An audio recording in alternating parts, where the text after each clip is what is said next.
Naaresto na ang ika-4 sa most wanted list ng Los Baños, Laguna.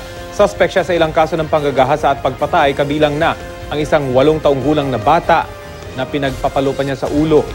Balita hatid ni John Consulta, exclusive.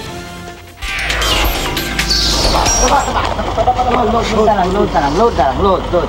Pagkatapos ng 2 taong pagtatago, bumagsak sa kamay ng Los Baños Police ang 43 taong gulang na suspect na si Albert De Castro. Si De Castro ang tinuturing na 4th most wanted personality sa Los Baños. Miyembro umano siya ng De Leon Robbery at Carnapping Group. Sangkot din umano siya sa serye ng mga panggagahasa sa Los Baños, kabilang ang panggagahasa at pagpatay sa isang 8 taong gulang na babae sa barangay San Antonio, Los Baños, Laguna noong December 2014. Pagkatapos pagsamantalahan ay winasak ang kanang mata ng biktima at pinasakan pa ng matigas na bagay ang maselang bahagi nito bago pinagpapalo sa ulo hanggang sa mapatay.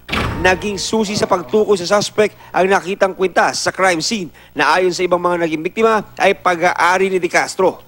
Pag nakita mo yung mga picture nung sa pinakita sa atin ng binigay ng Soko, plus yung photographer natin. So, of course, magkakaroon ka ng emotion na maawa ka dun sa biktima. Nitong December 24, 2015, tinangka na naman umano ng suspect na mambiktima ng isang grade 9 student sa Los Baños, pero nakatakas ito.